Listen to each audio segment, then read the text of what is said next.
The Black Bay 58. It's been with me for 3 years now. Let's get into it.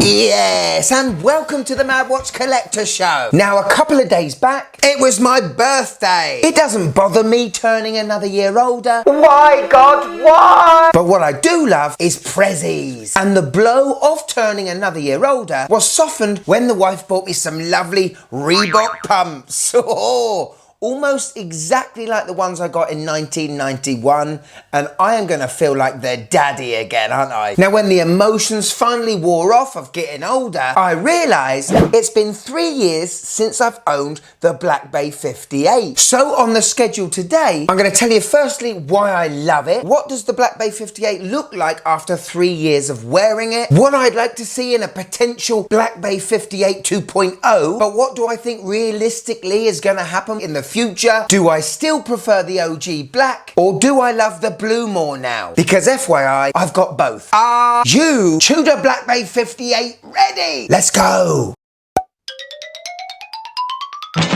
Blooming Reebok pumps keep deflating. That should do it. Anyway, Reebok pumps! First of all, I love watches that embody a bit of history. The Black Bay 58 is a celebration of all that is good from the first initial Tudor Submariners that came out in the 1950s, but is now housed in a modern contemporary case size and has a movement inside that back then Tudor could have only dreamt about.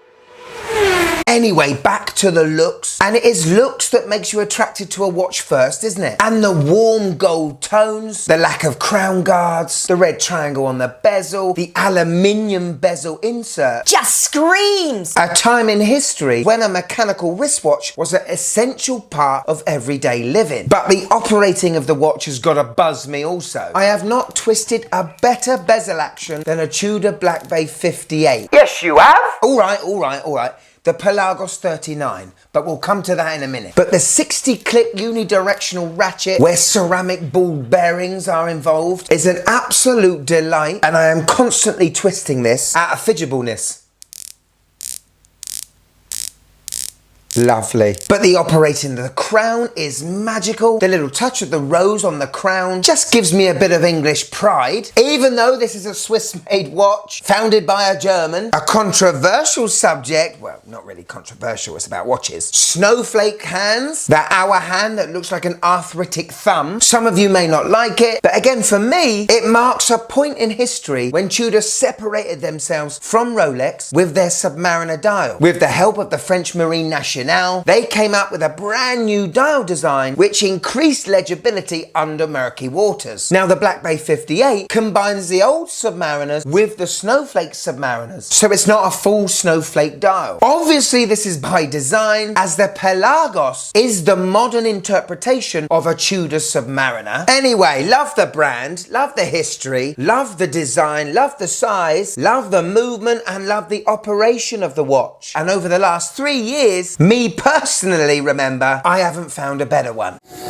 Something I haven't done in a while, but I'm definitely going to start doing a lot more, is putting the OG on different straps. Now, I don't promote a lot of strap companies. If I do, it's because I use them personally. Artem straps, who started their brand at the same sort of time, and every single thing they have sent to me, I have always been very, very impressed with. These new Hydroflex straps are an absolute thing of beauty, and with a premium strap comes premium details. This is made from the finest FKM rubber with a layer of Artem's signature synthetic material on top. Artem are a fantastic brand to elevate any watch that you own. Link to their website in the description below.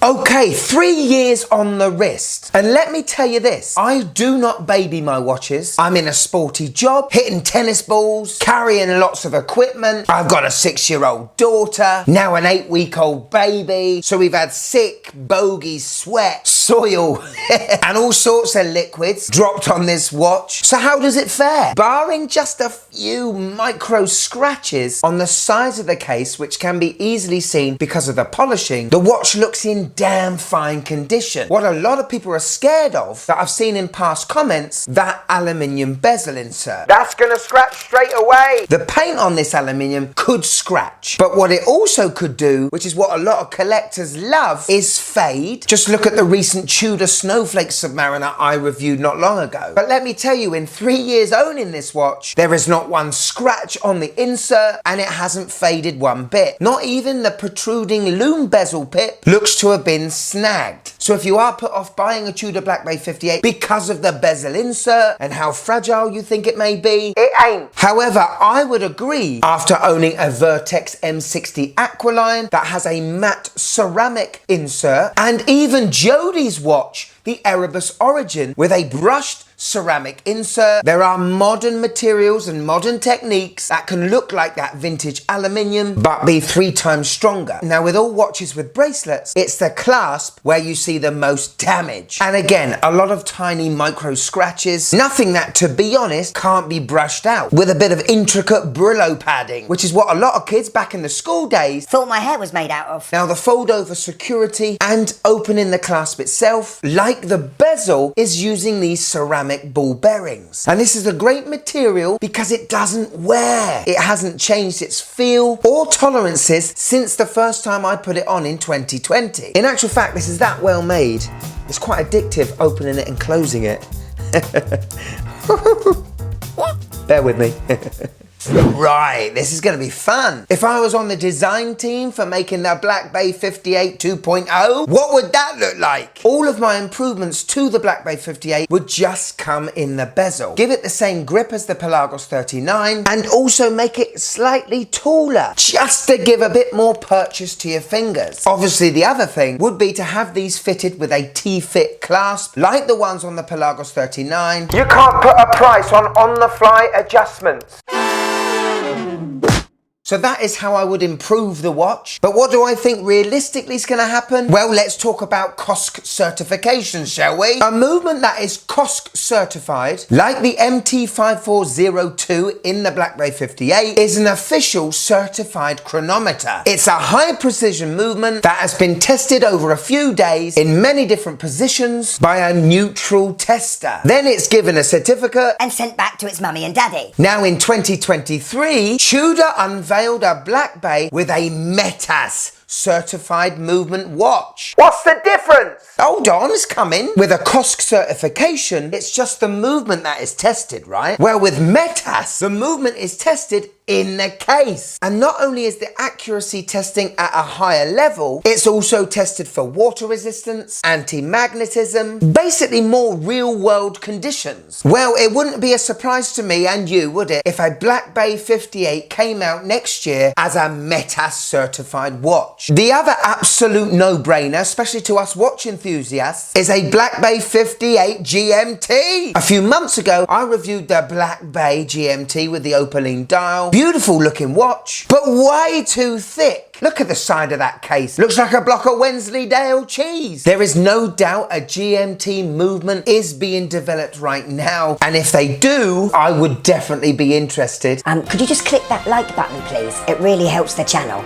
Thank you. Right, now the big question of this show. I'm an owner of a Black Bay 58 OG and a Black Bay 58 Blue. Yes, I love the diver that much. I went and got another one, just in a different colour. Now, 3 years ago, I would have said that my favourite between the two is definitely the OG. But as each month goes by, I seem to like Rolex less and less. And I must admit, I've been wearing the blue a lot more often because that blue totally separates itself from Rolex, and it does have an exclusive historical meaning to the brand Tudor. That being said, I could never sell this watch. It was a birthday gift from the wife, and I've made so many wonderful memories with this one. No, it wasn't a watch I had on when either of my children were born, but the Black Bay 58s are the watches that really represent what I love about watches. And as I've got 2 of the same watch, these are the ones that I'm going to enjoy passing down. And that is their 30th birthday present sorted.